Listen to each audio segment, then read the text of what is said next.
गुजारिश है कि आराम से चलते रहें, आराम से चलते रहें। हमारे जुलूस का भरपूर इस्तकबाल किया मलिक होटल वालों ने, हम उनका दिल किया था कह रहे हैं मलिक होटल की इंतजामिया की तरफ से इस जुलूस का भरपूर इस्तकबाल किया गया, उनका भी हम शुक्रिया अदा करते हैं। जिन जिन दोस्तों ने भी इस जुलूस का इस्तकबाल किया हम सब का शुक्रिया अदा करते हैं। चलते रहें भैया आराम से।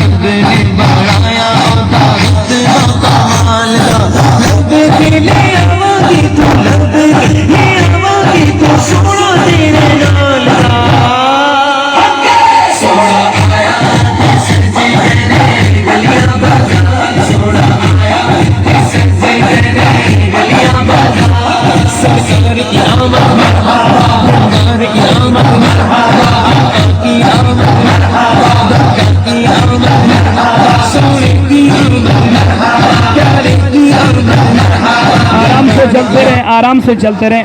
ड्राइवर साहब से भी गुजारिश है कि आराम से चलें।